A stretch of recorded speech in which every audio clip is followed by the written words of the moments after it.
దేశంలోనే మొట్టమొదటి జాతీయ ఎపిగ్రఫీ మ్యూజియం ఇప్పుడు హైదరాబాద్కు రానుంది. ఎపిగ్రఫీ అనేది పురాతన శాసనాలు, గ్రంథాలు, వివిధ రూపాలలో మట్టి పలకలు, రాగి పలకలు, తాళపత్రాలలో ఉన్న భాషలను, స్క్రిప్టులను అధ్యయనం చేయడం. అంతేకాదు వీటిని వాడుక భాషలోకి అనువదించడం కూడా ఎపిగ్రఫీలో ఒక భాగమే. హైదరాబాద్లో దీనిని స్థాపించడానికి కేంద్ర సాంస్కృతిక శాఖ మంత్రి జి కిషన్ రెడ్డి ఎంతగానో ప్రయత్నించారు. కానీ ప్రభుత్వం నుండి ఎటువంటి స్థలం కానీ అనుమతి కానీ రాకపోవడంతో భారత పురాతత్వ శాఖ ఆధీనంలో ఉన్న సాలార్జంగ్ మ్యూజియంలో ఈ ఎపిగ్రఫీ సెంటర్ని స్థాపించారు. ఈ సందర్భంగా కేంద్ర మంత్రి కిషన్ రెడ్డి మాట్లాడుతూ, చారిత్రక సంపద అయిన శాసనాలను పరిరక్షించుకోవాల్సిన అవసరం ఎంతైనా ఉందని అన్నారు. మన చరిత్రకు, అస్తిత్వానికి, మన ప్రాచీన సాంప్రదాయాలకు శిలాశాసనాలు ప్రతీక అని, ఆనాటి వ్యాపార కళ, ఆర్థిక, పాలన వ్యవస్థల గురించి చెప్పే అంశాలు శాసనాలలో ప్రతిఫలిస్తాయని, చరిత్ర పునర్నిర్మాణానికి ఆధారాలు భారతీయ జీవన స్థితిగతులకు శాసనాలే మూలమని ఆయన పేర్కొన్నారు. శాసనాలు, తామ్రపత్రాలు, శిలాశాసనాలు లేదా ఏదైనా పురాతన చారిత్రక వస్తువులు ఎక్కడైనా లభిస్తే వెంటనే పురావస్తు శాఖ వారికి లేదా ప్రభుత్వ దృష్టికి తీసుకురావాలని ఆయన ప్రజలకు విజ్ఞప్తి చేశారు. హైదరాబాద్లో శాసనాల మ్యూజియం ఏర్పాటు చేయాలని నిర్ణయం తీసుకోవడంపై ప్రధానమంత్రి నరేంద్ర మోదీకి కిషన్ రెడ్డి ధన్యవాదాలు తెలుపుతూ, శాసనాల డిజిటలైజ్ ప్రక్రియ వేగంగా జరుగుతోందని, ప్రపంచ ఎపిగ్రఫీ కేంద్రంగా మారేలా సకల సదుపాయాలతో మ్యూజియంను తీర్చిదిద్దుతున్నట్లు కిషన్ రెడ్డి చెప్పారు. ప్రముఖ ఎపిగ్రఫిస్ట్ టిఎస్ రవిశంకర్ మాట్లాడుతూ, శాసనాల పరిరక్షణ, అధ్యయనానికి సంబంధించి ఎపిగ్రఫీ మ్యూజియం ఒక విలక్షణ సదుపాయమని పేర్కొన్నారు. తెలంగాణలో లభ్యమైన శాసనాలను ఈ మ్యూజియంలో ఉంచుతున్నట్లు, ఇంటరాక్టివ్ డిజిటల్ బుక్ రూపంలో కూడా శాసనాలను అందుబాటులో ఉంచుతున్నట్లు తెలిపారు. అలాగే హిందీ, ఇంగ్లీష్, బ్రాహ్మీ భాషలలో కూడా ఈ శాసనాలు అందుబాటులోకి తెస్తున్నట్లు ఆయన పేర్కొన్నారు. ఎపిగ్రఫిస్ట్ ఎన్ఎస్ రామచంద్రమూర్తి ఈ సందర్భంగా మాట్లాడుతూ, తెలుగు రాష్ట్రాలలో వివిధ కాలాలకు చెందిన శాసనాలు దేశంలో వివిధ కాలాల్లో ఆయా ప్రాంతాలు పోషించిన కీలక పాత్రను ప్రతిఫలిస్తాయని అన్నారు. సామాజిక, ఆర్థిక, రాజకీయ, భాషా అంశాలకు సంబంధించిన పలు అంశాలను తెలియజేస్తాయని తెలిపారు. ASI additional director general Gurmeet Singh Chawla మాట్లాడుతూ, పలు అధునాతన సాంకేతిక పరిజ్ఞానాలు ఈ శాసనాలను అర్థం చేసుకోవడానికి వినియోగించినట్లు తెలిపారు. గత ఎన్నికల్లో మేనిఫెస్టోలో పేర్కొన్న 6 పథకాలను అమలుపై కాంగ్రెస్ ప్రభుత్వం ప్రధానంగా దృష్టి సారిస్తోంది. ఇందుకు నిధుల సేకరణ కోసం ప్రయత్నాలు చేస్తోంది. ఈ నేపథ్యంలో స్థానిక సంస్థల్లో భారీ ఎత్తున మౌలిక సదుపాయాల ప్రాజెక్టులను చేపట్టేందుకు ప్రభుత్వం సిద్ధంగా లేదు. ప్రస్తుతం జిహెచ్ఎంసీ, హెచ్ఎండిఏ, జలమండలిలో దాదాపు 15,000 కోట్ల వ్యయంతో మౌలిక సదుపాయాల ప్రాజెక్టులను మొదలు పెట్టాల్సి ఉంది. బల్దియా పరిధిలో సమగ్ర రోడ్ల అభివృద్ధి పథకం 2వ దశ కింద దాదాపు 3,000 కోట్లతో కొత్తగా రోడ్ల విస్తరణ, వంతెనల నిర్మాణం చేపట్టాల్సి ఉంది. మొదటి దశలో మరో 2,000 కోట్లతో పనులు చేయాల్సి ఉంది. సర్కారు తాజా నిర్ణయంతో 2వ దశ పనులు తాత్కాలికంగా నిలిపివేస్తున్నారు. మొదటి దశలో చివరి దశకు వచ్చిన ఆగిపోయిన వంతెనలు, ఇతరత్ర పనులను కొంతమేర రుణం తీసుకొని పూర్తి చేయాలని నిర్ణయించారు. 30,000 2 పడకల ఇళ్లలో దాదాపు 20,000 వరకు 60-70% పనులు పూర్తయ్యాయి. మిగతావి 10-20% మాత్రమే పూర్తయ్యాయి. అందులో 60% పనులు దాటినవి మాత్రమే పూర్తి చేయించి లబ్ధిదారులకు ఇవ్వాలని నిర్ణయించారు. నాలాల విస్తరణ, కొత్త నాలాల తవ్వకం ప్రాజెక్టుల్లో కొత్త పనులను కూడా ఇప్పటికిప్పుడే మొదలు పెట్టారని అధికారులు చెబుతున్నారు. జలమండలిలో కూడా కీలకమైన ప్రాజెక్టుల నిర్మాణం కొన్నాళ్ళు ఆగిపోయే అవకాశం ఉంది. ప్రస్తుతం నగర వ్యాప్తంగా మురికివాడల శుద్ధి ప్రాజెక్టు పూర్తి చేయబోతున్నారు. ప్రధాన పైపు లైన్ను కలిపే రింగ్ మెయిన్ ప్రాజెక్టు నిర్మాణం కొంత భాగం పూర్తి చేసి నిధుల కొరతతో నిలిపివేశారు. దీని పూర్తికి మరో 3,000 కోట్లు అవసరమని అధికారులు ప్రభుత్వానికి నివేదించారు. దీంతో ఇప్పట్లో ఇది మొదలయ్యే అవకాశం లేదని చెబుతున్నారు. హెచ్ఎండిఏ దాదాపు 5,000 కోట్లతో వివిధ ప్రాజెక్టులు చేపట్టింది.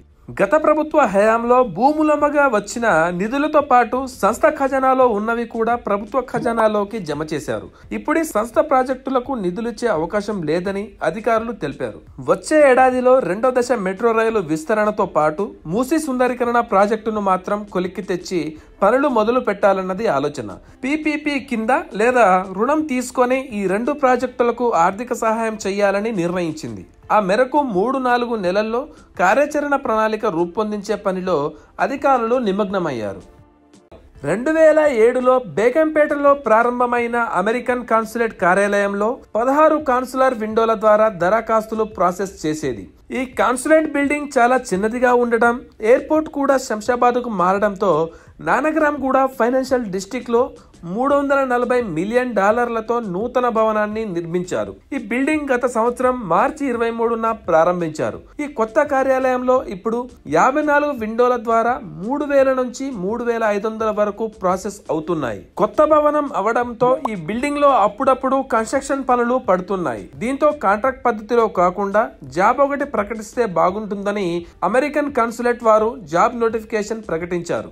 FSN 04 గ్రేడ్ కింద తాపీ మేస్త్రి ఉద్యోగానికి దరఖాస్తులు స్వీకరిస్తుంది కాన్సులేట్. ఏడాది వేతనం $4,47,349గా ఉంటుందని వెల్లడించింది. జీతంతో పాటు ఇతర ప్రయోజనాలు కూడా వర్తింపజేస్తామని పేర్కొంది. దరఖాస్తు చేసుకోవాలనుకునే అభ్యర్థులు US ఎంబసీ వెబ్సైట్ ద్వారా అప్లై చేసుకోవాలని సూచించింది. దరఖాస్తు చేసుకోవడానికి ఫిబ్రవరి 25 చివరి తేదీ అని ప్రకటించింది. ప్రస్తుతం ఈ ఉద్యోగ ప్రకటన వైరల్ కావడంపై నేటిజన్లు భిన్నంగా స్పందిస్తున్నారు. ఒకప్పుడు హైదరాబాద్ లో డబుల్ డెక్కర్ బస్సులు తిరుగుతుండేవి. 2006 వరకు హైదరాబాద్ లో డబుల్ డెక్కర్ బస్సులు కనిపించాయి. సికింద్రాబాద్ నుంచి ట్యాంక్ బండ్ మీదుగా జూ పార్క్ వరకు, సికింద్రాబాద్ నుండి అఫ్జల్ గంజ్ వరకు మరియు సికింద్రాబాద్ నుండి మెహదీపట్నం వరకు ఆకుపచ్చ రంగులో ఉండే 2 అంతస్తుల బస్సులు నడిచేవి. వీటిలో ఒక డ్రైవర్, 2 కండక్టర్లు విధులు నిర్వహించేవారు. నగరంలో వచ్చిన మార్పుల కారణంగా ఆ బస్సులను ఆపేశారు. దీంతో కేటీఆర్ తో ఒకసారి ఎవరో సరదాగా ఈ బస్సు మళ్ళీ తిరిగి వస్తే బాగుంటుందని ట్వీట్ వేశారు. అందుకు స్పందించిన కేటీఆర్ GHMC ఆధ్వర్యంలో ఈ బస్సులను నిర్వహిస్తామని చెప్పి మొత్తం 6 బస్సులను ఒక్కొక్కటి ₹2 కోట్ల చొప్పున మొత్తం ₹12 కోట్ల ఖర్చు చేసి కొనుగోలు చేశారు.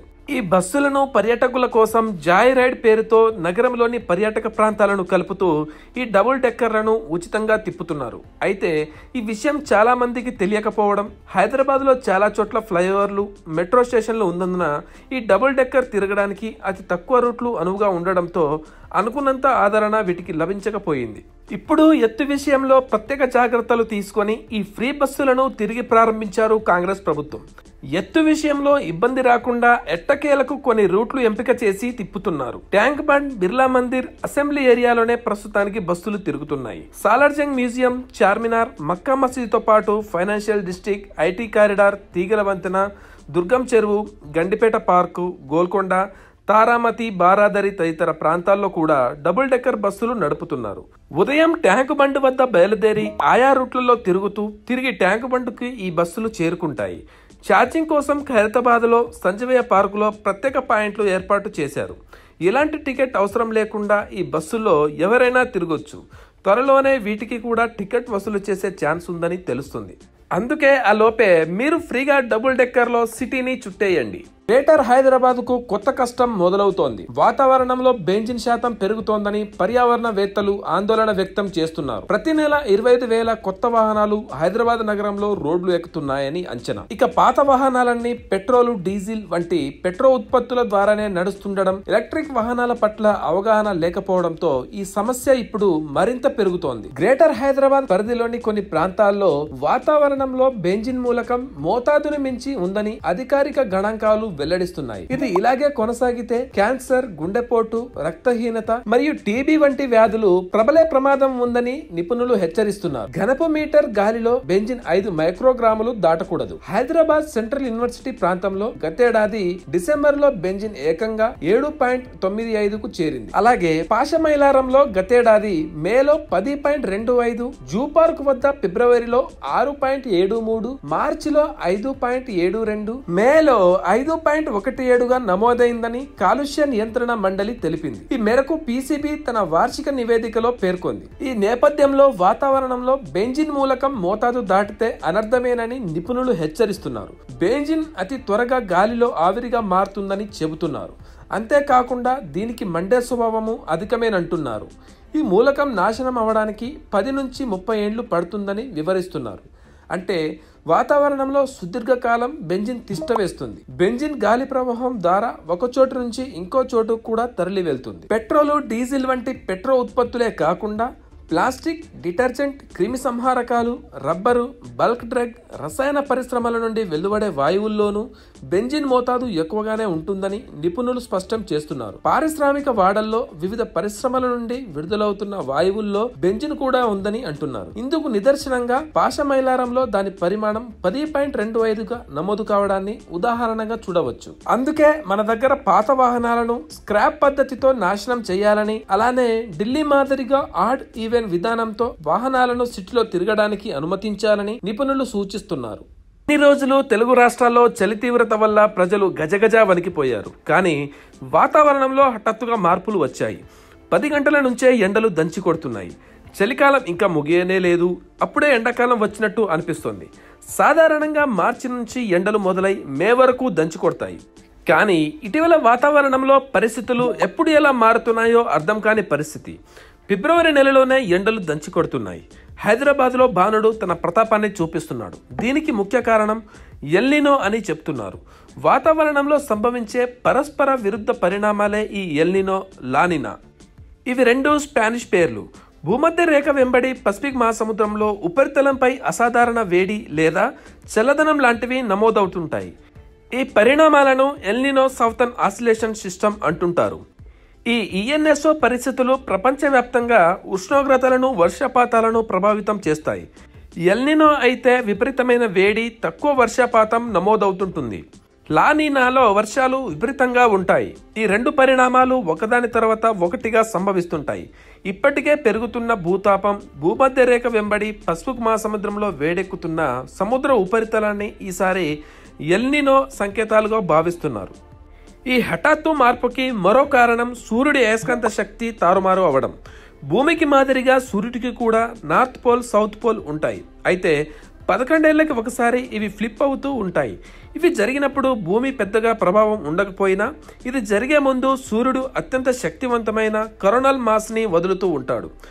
కరోనల్ మాస్ సూర్యుడి పైభాగంలో ఉన్న ప్లాస్మా మరియు మ్యాగ్నెటిక్ ఫీల్డ్ కలిసి ఒక స్టోమ్ మాదిరి ఏర్పడతాయి. వీటినే సోలార్ స్టోమ్స్ అని కూడా అంటారు. ఈ సోలార్ స్టోమ్స్ ని భూమి వీలైనంత వరకు నిలువరిస్తూ వస్తుంది. కానీ సూర్యుడు శక్తివంతమైన స్టోమ్ వదిలినప్పుడు మాత్రం ఇవి భూమికి చేరుకుంటాయి. దీంతో వాతావరణంలో సడన్ గా మార్పులు వస్తాయి. అంతేకాదు ఈ సోలార్ స్టోమ్స్ మన కమ్యూనికేషన్ వ్యవస్థ పైన, పవర్ గ్రిడ్స్ పైన ఎక్కువగా ప్రభావం చూపించే అవకాశం ఉంది. ఉష్ణోగ్రతల పెరుగుదలతో విద్యుత్పై భారం పెరిగిపోయింది. పగటిపూట 3100 మెగావాట్ల వరకు డిమాండ్ ఉంటే రాత్రి 9 గంటలకు 2697 మెగావాట్ల మేర అవసరం పడుతుంది. గత ఏడాది ఇదే సమయంలో రాత్రిపూట 2287 మెగావాట్లే డిమాండ్ ఉంది. ఐఎండీ సూచనల ప్రకారం రాబోయే రోజుల్లో ఉష్ణోగ్రతలు మరింత పెరిగే అవకాశం ఉంది. గరిష్ట ఉష్ణోగ్రతగా 35 డిగ్రీల సెల్సియస్కు చేరుకునే అవకాశం ఉంది. ఈ క్రమంలో ప్రజలు జాగ్రత్తగా ఉండాలని ఐఎండీ సూచించింది. సోషల్ మీడియాలో సైబర్ నేరగాళ్లు రోజురోజుకి మరింత రెచ్చిపోతున్నారు. అమాయక ప్రజలతో రకరకాల మోసాలకి పాల్పడుతున్నారు. సామాన్యుల అమాయకత్వం, అవసరాల బలహీనతలతో క్యాష్ చేసుకుంటున్నారు. ఇప్పటికే ఎంతో మంది అమాయకులు ఈ సైబర్ నేరగాల వలలో పడి పెద్ద మొత్తంలో పోగొట్టుకున్నారు.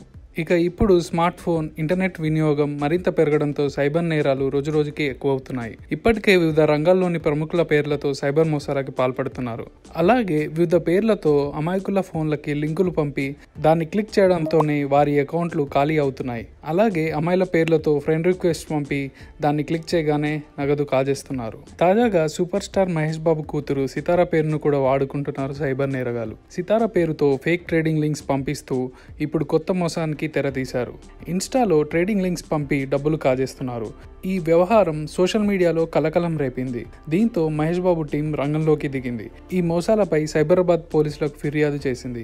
కేసు నమోదు చేసుకున్న పోలీసులు దర్యాప్తు మొదలుపెట్టారు. ఎలాంటి అనుమానాస్పద నోటిఫికేషన్స్ కు, రిక్వెస్ట్లకు స్పందించొద్దని అభిమానులకు, నెటిజన్లకు మహేష్ బాబు టీం రిక్వెస్ట్ చేసింది.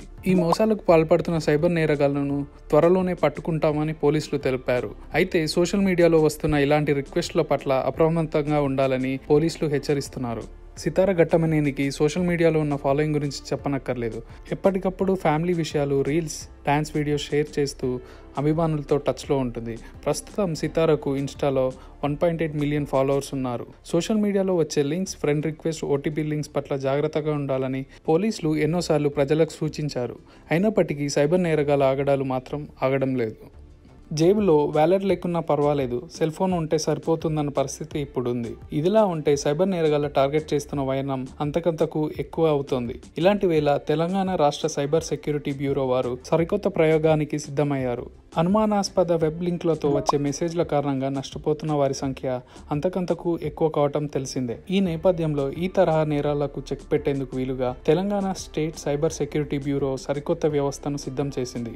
అనుమానాస్పద వెబ్ లింక్లు మీ ఫోన్కి వచ్చిన వెంటనే కంప్లైంట్ చేసేందుకు వీలుగా 8712672222 నెంబర్తో వాట్సాప్ సేవలను ఏర్పాటు చేసింది. గత ఏడాది సెప్టెంబర్ నుంచి ఇప్పటి వరకు ఈ తరహా కంప్లైంట్లు 1300 వరకు రాగా వాటిని పరిశీలించిన పోలీసులు సదర్ లింకుల నిర్వీర్యానికి వినతులు చేపట్టారు. ఇప్పటి వరకు 299 వెబ్సైట్లను తొలగిస్తూ నిర్ణయం తీసుకున్నారు. ఒకవేళ మీరు ఇతర సైబర్ ఫ్రాడ్కు గురైనట్లయితే మీరు ఇదే నెంబర్కి మీ ప్రాబ్లంని వాట్సాప్ చేస్తే వెంటనే పోలీసులు రంగంలోకి దిగి ఆ కేసును టేకప్ చేస్తారు. దానితో పాటు central cyber crime department website cybercrime.gov.in లేదా 1930కి కాల్ చేసి కూడా మీరు కంప్లైంట్ చేయొచ్చని పోలీసులు సూచించారు. ఏ సమాచారమైనా గోల్డెన్ అవర్లో తెలియజేస్తే మీ డబ్బులు తిరిగి పొందే అవకాశం ఉంటుంది. గోల్డెన్ అవర్ అంటే నేరం జరిగిన 3 గంటల లోపు. అంటే ఎవరైనా ఫ్రాడ్ చేసి మీ డబ్బులు కొట్టేసినా మీ డబ్బులను వేరే అకౌంట్లకు తరలించే లోపు అది రివర్స్ చేసి మీ డబ్బులను తిరిగి పొందొచ్చు.